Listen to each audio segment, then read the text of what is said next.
माननीय डाक्टर स्वर्णिम वाग्ले, समय 18 मिनट। त्यसपछि माननीय ज्ञानबहादुर साई।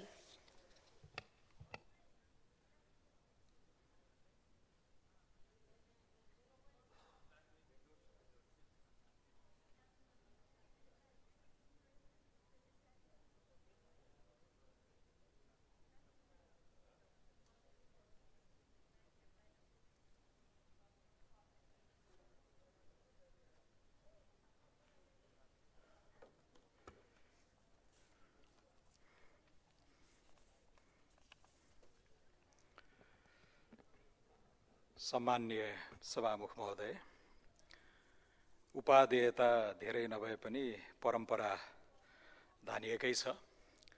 अब यो बजेट अधिवेशनको श्रृङ्खलाबद्ध छलफलमा हामी सहभागी छौँ। नीति कार्यक्रम, विनियोजन विधेयकको सिद्धान्त तथा प्राथमिकता, वार्षिक आय व्ययको अनुमान, मन्त्रालयगत विनियोजन, अनि पैसो पुग्दैन त्यसपछि राष्ट्र ऋण उठाउने विधेयक, यो एउटा श्रृङ्खला चल्ने नै छ। धेरै सदस्यज्यूहरूले, मान्यज्यूहरूले भनिसक्नुभयो, यो कर्मकाण्ड भयो, यो रिचुअल जस्तो भयो, सकेसम्म नबनोस् भन्ने छ। अब यो 12 वर्षदेखि मैले एकदम चाख लिएर सुन्दै आएको कुरा हो, यो एउटा कर्मकाण्डमै सीमित छ। यसमा अलिकति हामीले क्रमभङ्गता गर्नुपर्छ जस्तो मलाई पनि लागेको छ। मैले विगत 2 वर्षको आफ्नो इन्टरभेन्सनमा भनेको थिएँ, यसको सिक्वेन्स मिलेको छैन र लिङ्केज पनि मिलेको छैन। अघि पनि यो कुरा आइसक्यो। पहिला अलिकति बिग पिक्चर, बिग फ्रेममा कुरा राखेपछि अनि हामीले सेक्टोरल कुराहरू गर्न पर्थ्यो भन्ने कुरालाई यसपालि अलिकति भए पनि सच्चाइ आछ। यद्यपि समयको त्यो ग्याप चाहिँ कम नै छ।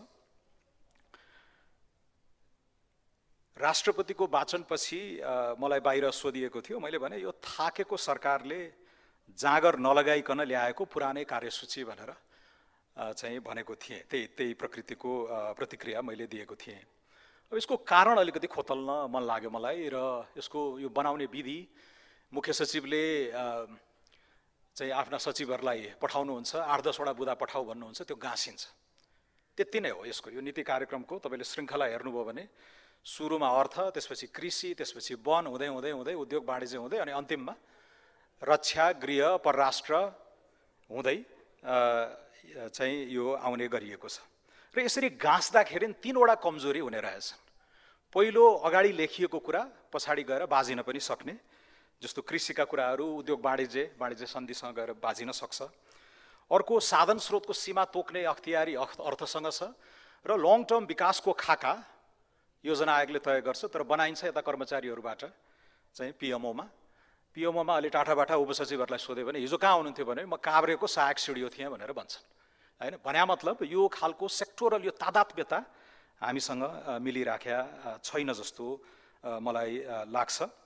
र तेस्रो चाहिँ यो सिनर्जीहरू पनि छुट्ने रहेछन्। यो मन्त्रालयगत हिसाबले गाँस्दाखेरि सिनर्जीहरू छुट्छन्। जस्तो यसपालि कृत्रिम बौद्धिकता, एआई, आर्टिफिसियल इन्टेलिजेन्सको बारेमा 2-4 लाइन खर्च गरिएको छ, तर त्यसलाई सञ्चार मन्त्रालयमा कैद गर्दाखेरि बिचरा सञ्चार मन्त्रालय आफैमा त्यो 7 अरब जाबोको चाहिँ बजेट छ। त्यहाँभित्र एउटा उपसचिवले हेर्ने गरेर यसो एआई डिभिजन राख्नु। हामीलाई चाहिएको छ आजको दिनमा 7 अरबको एआईमा लगानी, ताकि त्यो 7 अरबको सरकारी लगानीले 70 अरबको चाहिँ निजी लगानी भित्र आओस्, क्राउडिङ इन गरोस्। तर यो सेक्टोरली हेर्दाखेरि यो मिस हुने रहेछ। अनि त्यो एआईमा फड्को मार्नको लागि शिक्षा प्रणाली गाँसिया छ। शिक्षा प्रणाली सँगसँगै पोषण, स्वास्थ्यका कुराहरू गाँसिएका हुन्छन्। त्यसैले यो सेक्टोरली एकदम साइलोको रूपमा टुक्राएर हेर्दाखेरि चाहिँ यो सिनर्जीहरू मिस हुने। पर्यटनको लक्ष्य बकाइदा तोकिया छ, यता भौतिक पूर्वाधारसित त्यो सामञ्जस्य नहुँदाखेरि त्यो टुरो भइदिने। कृषि उत्पादकत्व कुरा व्यापार सन्धिसँग लिएर जोडिया छ। नेपाल भारत द्विपक्षीय व्यापार सन्धिले नेपालको आन्तरिक कृषि उत्पादनलाई ठुलो उथलपुथल गराइराखेको छ, त्यो सिनर्जी मिस हो। र परराष्ट्र र अर्थ मन्त्रालय बिचकै पनि समन्वय यहाँ देखिँदैन। दिगो विकासका लक्ष्यहरू, त्यहाँबाट चाहिँ यो अर्को एलडिसी ग्रेजुएसनका कुराहरू छन्, साधन स्रोत जुटाउने कुरा छ। अब 1.5 महिनापछि स्पेनको सेभिलमा 4थो एउटा चाहिँ शिखर सम्मेलन हुँदैछ, international conference for financing for development. 10 वर्ष अगाडि नेपालको मन्त्रीस्तरीय नेतृत्व गरेर म नै गएको थिएँ इथियोपियामा। असाध्यै महत्त्वपूर्ण 10-10 वर्षमा हुने फाइनेन्सिङ फर डेभलपमेन्ट कन्फरेन्स, कुनै उल्लेखै छैन यहाँ। किनकि परराष्ट्रका न्युयोर्कमा रहेका राजदूतले समन्वय गरिराख्नु भएको छ। इनफ्याक्ट प्रिपरेटरी कमिटीमा उहाँको सम्मानजनक उपस्थिति छ। एसिया प्रशान्त क्षेत्रबाटै प्रतिनिधित्व गर्नुभएको छ, तर त्यही कुरो सायद अर्थलाई थाहा छ कि छैन। त्यसैले यो सिनर्जीका कुराहरू पनि टुटे जस्तो मलाई लागेको छ र यो क्रमभङ्गता गरौँ। यसलाई अब हामी 84मा सरकारमा आयौँ भने राष्ट्रिय योजना आयोग, अहिलेको नेसनल स्ट्याटिस्टिक्स अर्गनाइजेसन, अहिलेको पिआरआई इत्यादि सबैलाई पिएमओमा गाभेर prime ministers development action council PM DAC बनाएर अनि बल्ल मन्त्री परिषदको कार्यालयबाट चाहिँ यस्तो खालको डकुमेन्ट तयार हुने हैसियत बन्छ। नत्र अहिले यो पुरै कर्मकाण्डमा सीमित हुनुको कारण र देखिएका कमजोरी यी हुन् जस्तो मलाई लाग्छ। र यसको अलिकति परम्परा बेलायतबाट पनि आएको हो। मैले हेरेँ बेलायतका राजा चार्ल्स द थर्डले भर्खरै दिनुभएको रहेछ पार्लियामेन्टमा किङ्स स्पिच, जम्मा 12 मिनटको छ, 3 पानाको छ, 1500 शब्दको छ र उहाँले प्रस्तुत गर्नुभएको लेजिस्लेटिभ एजेन्डा हो। मेरो सरकार, अब हिज म्याजेस्टिज गभर्मेन्ट नै भन्छ उता, मेरो सरकारले, यहाँ पनि राजाले पहिला त्यही नै भन्नुहुन्थ्यो, मेरो सरकारले यो सेसनमा चाहिँ 21वटा ऐन लिएर आउँदैछ, यी हुन् भनेर त्यति हो। 10-12 मिनटमा टुङ्गिन्छ त्यो कुरा। हामीले सिकेको त्यहीँबाट हो, तर त्यो अपभ्रंश त्यो बिगार्दै बिगार्दै बिगार्दै त्यो नक्कल गर्दा गर्दै हामीले चाहिँ ऊँट बनाएर छोडेका छौँ। यसलाई क्रमभङ्गता गरौँ भन्ने मेरो आग्रह छ। यसलाई यो प्रोसेसमा मैले कुरा गरेँ। अब सब्स्टेन्समा आज अब 2/3 बहुमतको सरकार छ। विश्व इतिहासमै यो दुर्लभ प्रयोग हो। सरकारमै रहेकाहरूलाई यो महसुस भएको छैन जस्तो मलाई लाग्छ उहाँहरूको टिप्पणी सुन्दाखेरि। तर यो दुर्लभ प्रयोग हो। बेलायतकै प्रसङ्ग लिने हो भने हिटलरलाई हराउनको लागि सन् 1942मा लेबर पार्टी र टोरी पार्टी विन्स्टन चर्चिलको नेतृत्वमा क्लेमेन्ट एटली चाहिँ मिलेर त्यो राष्ट्रिय नेसनल युनिटी गभर्मेन्ट वा धेरै ठाउँमा क्वाजाई नेसनल गभर्मेन्ट पनि भनिन्छ बनेको थियो। राष्ट्रकै अस्तित्व जोगाउन मात्रै यस्तो खालको सहकार्य गरिने गरिन्छ। इजरायलमा तपाईँहरू हेर्नुहोस्, आरबहरूले घेराबन्दी गरे भने वा पछिल्लो हमासको आक्रमणपछि त्यहाँ नेसनल युनिटी गभर्मेन्ट बन्यो। जर्मनीमा एउटा अलिकति सुसंस्कृत अभ्यास छ कोअलिसन कल्चरको, आङ्गेला मर्कलले धेरैचोटि गरिन् र गत हप्ता मात्रै त्यहाँका प्रमुख 2 दल सोसल डेमोक्रेटिक पार्टी र क्रिस्चियन डेमोक्रेटिक युनियनले फेरि चाहिँ कोअलिसन गभर्मेन्ट गरेर नेसनल गभर्मेन्ट ग्रान्ड कोअलिसन भन्छ त्यतातिर लागेका छन्। धनी देशमा मात्र होइन, गरिब देशमा पनि यो अभ्यास भएको छ। केन्यामा सन् 2008मा त्यो भीषण एउटा भायोलेन्ट इलेक्सनपछि रोइला ओडिङ्गा र यो चाहिँ मुवाई किबाई यिनीहरूको सरकार 5 वर्षसम्म चल्यो। साउथ अफ्रिकामा नेल्सन मण्डेला अन्तर्गत नेसनल युनिटी गभर्मेन्ट 94मा रङ्गभेद विरुद्ध त्यो भयो। उदाहरणहरू छन्। नेपालमै पनि सुशील कोइरालाको सरकार संविधान बनाउन र भूकम्पपछिको पुनर्निर्माण गर्नको लागि त्यो एउटा सफल प्रयोग मानिन्छ। कृष्णप्रसाद भट्टराईको सरकार पनि 47 सालमा त्यो खालको एक्सपेरिमेन्ट भएकै हो। तर यहाँ चाहिँ अहिले चाहिँ यो आफ्नो स्ट्रेङ्थ नै थाहा नपाएको जस्तो महसुस हुन्छ। कुनै उत्साह छैन, कुनै रौनक छैन। विराट उद्देश्य हुनुपर्ने हो नि यस्तो खालको दुर्लभ प्रयोग गर्दाखेरि, होइन? अभूतपूर्व मैले भनिनँ किन 2 चोटि प्रयोग भइसकेको छ। तर यो विराट ठुलो सङ्कट हुँदाखेरि, आर्थिक वा प्राकृतिक प्रलय हुँदाखेरि बन्ने गरिने प्रयोगको नतिजा के छ? लगभग 0। 7 बुँदेमा भनिएको थियो हामी चाहिँ भ्रष्टाचार गर्दैनौँ, सुशासन इत्यादि, त्यो एउटा मजाक भइसकेको छ। आजकल टेलिभिजनमा कमेडी कार्यक्रमहरू चलाएनन् भने कुनै मन्त्रीलाई त्यहाँ उभ्याएर त्यो वाचन गर्न लगाइदिए हुन्छ, त्यति पर्याप्त हुन्छ। जोक बनेको छ, मजाक बनेको छ। संविधान संशोधनको एउटा पनि बुँदा प्रस्तावित छैन। 10-11 महिना भइसक्यो र अर्थतन्त्र तङ्ग्र्याउने कुरा पनि आउटसोर्सिङ गरिएको छ। एउटा प्रतिवेदनमा कुनै एक्सन लिएको छैन। त्यो आउटसोर्स गरिएको प्रतिवेदनमा 6 महिना अगाडि, 4 महिना अगाडि नै तत्कालमा गर्नुपर्ने कुराहरू चाहिँ यही हुन् है। भुक्तानीका कुराहरू, अनिवार्य दायित्वहरू तुरुन्तै मिल्ने, उधारो वसुली ऐन तुरुन्तै लिएर आउदेखि लिएर जग्गा अधिग्रहण छ भने भुक्तानी देऊ, अलिअलि बरु आन्तरिक ऋण लिएर गरे पनि हुन्छ भन्ने खालका 8-10 वटा तत्काल आजको भोलि नै गर्नुपर्ने सुझावहरूलाई पनि इम्प्लिमेन्ट गरिएको छैन। र तिनै कुराहरू संविधान संशोधन गर्छौँ, सुशासन कायम गर्छौँ, दण्डहीनता रोक्छौँ र अर्थतन्त्र तङ्ग्र्याउँछौँ भन्ने 10 महिनापछि फेरि नीति तथा कार्यक्रममा परेका छन्। त्यसैले यो 2/3 सरकारको एउटा लय, चरित्र, सामर्थ्य, यो ऐतिहासिकता यस्तै नै हो त? यसले जस्टिस गरेछ जस्तो यहाँहरूलाई लाग्छ? अलिकति सुझबुझपूर्ण अनुभवी सत्तारूढ दलकै राजनीतिज्ञहरू, सांसदहरूसँग अनौपचारिक छलफल गर्दाखेरि वास्तवमा ठुलो निराशा त्यहाँ पनि भएको मैले पाएको छु। अब यो खुद्रे मसिना परीक्षित घोषणाहरूमा रुमलिएको छ। सबै कुरा नराम्रा छैनन्। अब यत्रो चाहिँ कति 56 पाना लेख्दाखेरि सबै यो खतम भन्ने होइन, होइन? तर स्केल र एम्बिसनको कुरा गर्दाखेरि चाहिँ अब लेख्न त यहाँ भोलिपल्ट अब कर्मचारीहरू 10 बजे अफिस आउँछन् 5 बजे घर जानेछन् भनेर नीतिको रूपमा लेखिदिए पनि भयो नि, तर त्यो झिना मसिना भयो, त्यो रुटिन भयो, त्यो अपेक्षित कुरा भयो हैन। नीति त हो तर त्यो महत्त्वपूर्ण भएन। त्यसैले गुनासो त्यतातिर हो। यहाँ लेखिएकोमा कन्टेन्टमा आफैमा हैन विकास गर्छौँ, उन्नति गर्छौँ, असल काम गर्छौँ भन्नुलाई हामीले अन्यथा लिएका होइनौँ। तर अघि मैले भने बेलायतको राजाले यही परम्परा सुरु गरेको देशमा 12 मिनटमा उसले टुङ्ग्याउँछ यो एजेन्डा। त्यसैले अलि सारमा आओस्, अघि पनि कुरा आइसकेको छ, अलि सब्स्ट्यान्टिभ आओस्, ट्रान्सफर्मेटिभ आओस्, किनकि यो कोअलिसन गभर्नमेन्ट यो दुर्लभ प्रयोग हो, दुर्लभ परिदृश्य हो। देशका प्रमुख दुई दलहरू मिलेर यस्तो अवसर फेरि फेरि नआउन पनि सक्छ। र त्यति बेला हामीले भनेका थियौँ यो एक्सपेरिमेन्ट पनि फेल भयो भने व्यवस्थामाथि नै प्रश्न आउँछ है, अब के बाँकी रह्यो त भन्ने प्रश्न आउँछ भन्दाखेरि। तर त्यतातिर त्यो गम्भीरताका साथ लिएको जस्तो देखिँदैन। सानो एउटा चाहिँ राष्ट्र बैङ्कको नियुक्तिमा अल्झिरहेको छ 2 महिनादेखि, अब माथि सेटिङ गरेर अनि समिति बसाएर एउटा चाहिँ रबर स्ट्याम्पको नियुक्ति हुनेवाला, त्यसमा पनि गिजोली राखेको छ। अब अन्य कुराहरूमा त म गइनँ, सम्पत्ति विवरणदेखि लिएर अन्य कुराहरू साथीहरूले उठाइसक्नु भएको छ। अब मल कारखानाको गीत कतिपटक सुनियो, 20 वर्षदेखि मैले सुनिराखेको छु। भूमि बैङ्क केपी ओलीको पहिलो 2 तिहाई सरकार हुँदाखेरि नै आएको कुरा, लगभग त्यो परीक्षामा गएन, त्यो फेल नै मान्नुपर्छ। सरकारी सेवामा इन्टर्नहरू राख्ने पोहोर हाम्रै पार्टीको मन्त्रीले चाहिँ यो प्रस्ताव राख्दाखेरि उल्ली बिल्ली गरियो, अहिले सरकारले यो चाहिँ राखेको रहेछ। तर 2 तिहाईको सरकारले इन्टर्न सेन्टर्नको कुराहरू गर्दाखेरि अलिकति नसुहाउने, नियमित काम हो, गरेर देखाए भइहाल्यो। सेवा प्रवाह आउटकममा झल्किँदाखेरि त्यो श्रेय जरुर सरकारले पाउने नै थियो। सेज इन्डस्ट्रियल पार्कहरूको कुरा, भैरवा, सिमरा, शक्तिखोर, त्यो उच्चारण नगरेको धेरै भयो हैन, यो सब अलपत्र छन्। सहकारी कोष, ऋण असुली कुराहरू 2074 को सहकारी ऐनमा तुरुन्तै गरिनुपर्ने भनेर लेखिएका प्रावधानहरू हुन्। 74 बाट आज हामी 82 छौँ, त्यो गरिएकै छैन। 8800 करोडको अपचलन भएको छ भनेर यही संसदीय समितिको प्रतिवेदनले भनेको छ।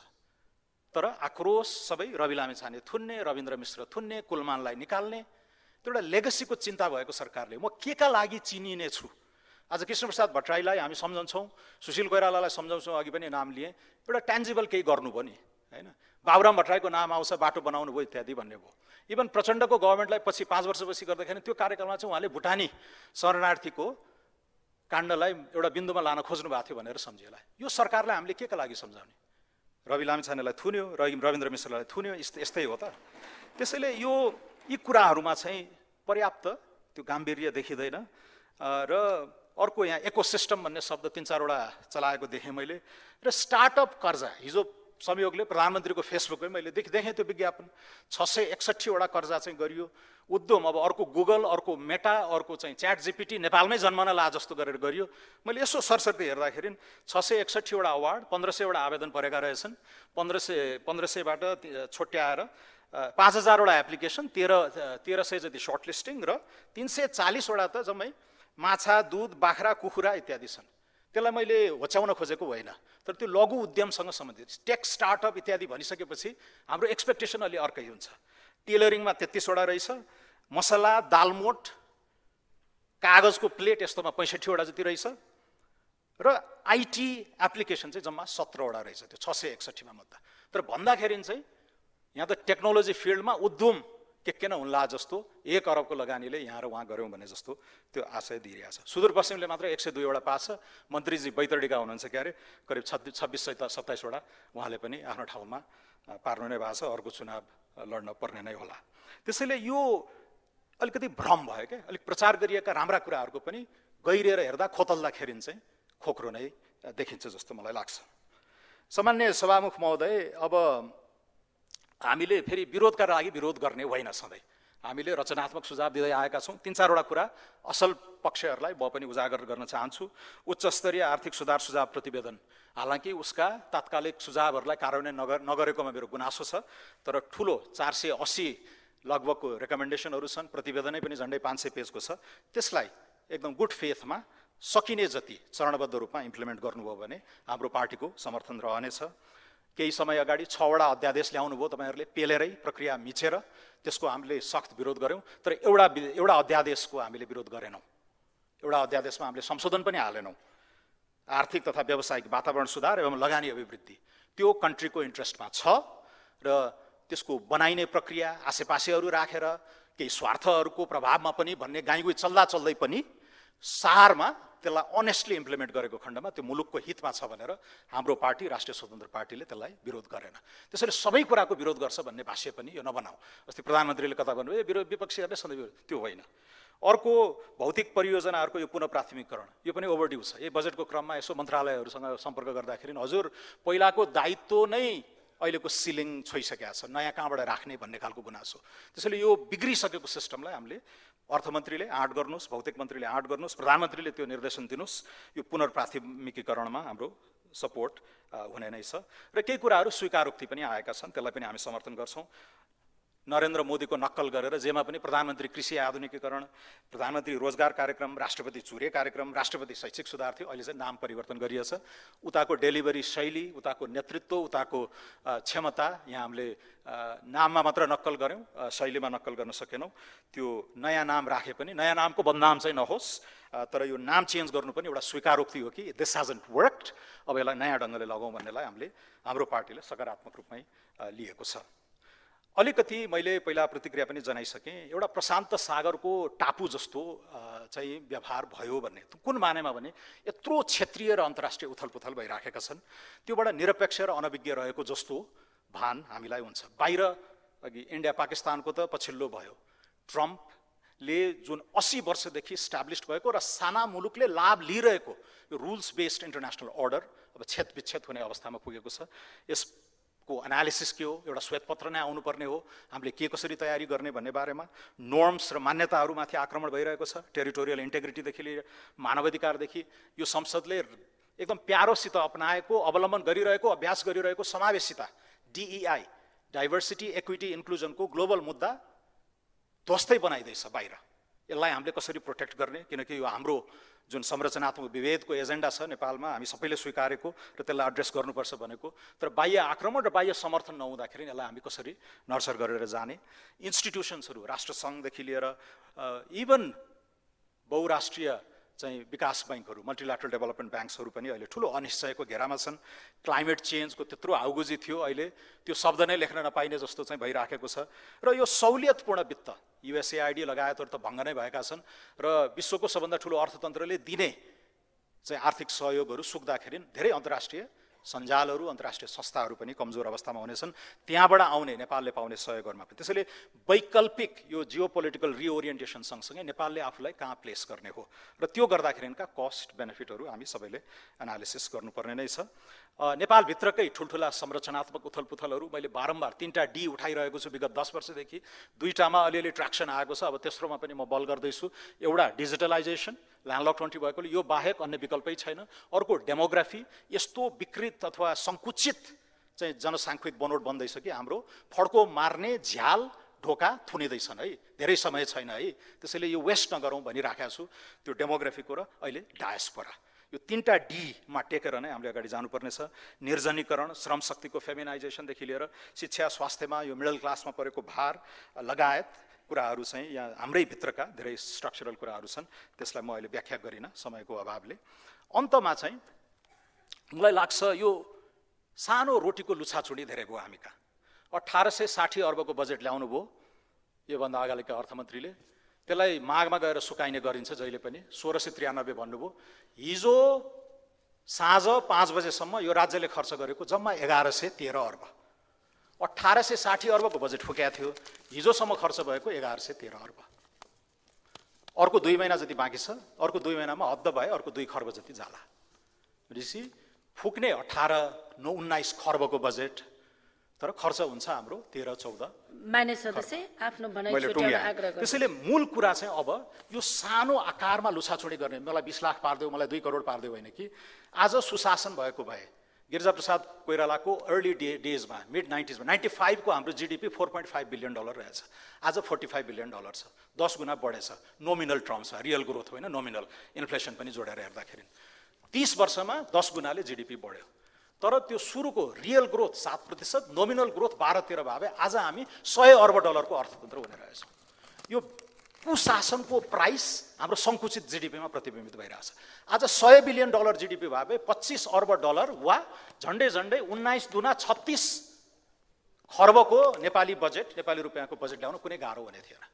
त्यसैले मूल कुरा चाहिँ अर्थतन्त्रको आकार बढाउनतिरै जानु पर्यो र त्यसको अन्डरगर्डिङ चाहिँ सुशासनबाटै गर्नुपर्छ भन्ने कुरा चाहिँ विगत 30 वर्ष यो मिसिङ जीडीपी सुशासन 90s कै रफ्तारमा जीडीपी बढेको भए सुशासन कायम भएको भए हामी कोभिड द्वन्द्व इत्यादिबाट डिस्ट्र्याक्टेड नभएको भए आज $100 बिलियन को इकोनोमी हामी हुने रहेछौँ 45 मा खुम्चिराखेका छौँ त्यो $55 बिलियन कुशासनको मिसिङ जीडीपी हो त्यो price we have paid as a nation त्यसैले त्यसमा गरौँ अब digitalisation clean energy green value chain high value agriculture र टुरिज्म यो 5वटाको डाइनामाको रूपमा अगाडि बढाउँ म टुङ्ग्याइहालेँ सभामुख महोदय र दोस्रो चाहिँ इम्प्लिमेन्टेसनमा अलिकति मैले मिसन मोडको कुरा गरेको थिएँ पोहोर यही पङ्गु राज्य कमजोर राज्यले धेरै कुरा डेलिभरी गर्दैन तर परेको बेलामा यसले चुनावहरू राम्रोसित गराउँछ यसले भ्याक्सिनेसनका ड्राइभहरू गजबसित गराउँछ यसले विपद आउँदाखेरि प्रारम्भिक पुनरुत्थान गजबसित गर्छ G20 बिमस्टेक सार्क जस्ता समिटहरू राम्रो गर्छ फरक के भयो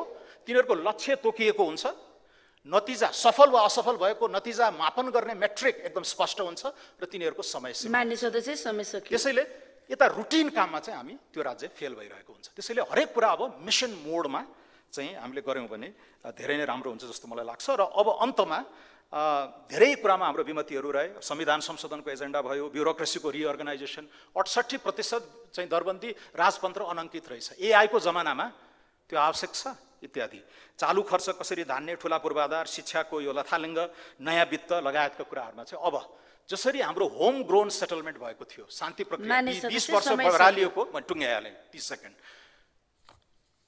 शान्ति प्रक्रिया होम ग्रोन थियो 12 बुँदे सम्झौता गरेर मुलुकलाई एउटा ट्र्याकमा लिएर आइयो अब आर्थिक सामाजिक क्रान्तिको लागि पनि अर्को 12 बुँदे सहमति हामीलाई चाहिएको छ एउटा सोशल इकोनोमिक कम्प्याक्टमा हामी जाउँ यो कहीँ गर्नु पर्दैन हाम्रो गणतन्त्रका 3टा राष्ट्रपति हुनुहुन्छ 3 जना राष्ट्रपतिको रोबरमा बसेर अब सबै दलहरूले निषेध प्रतिशोध होइन बसेर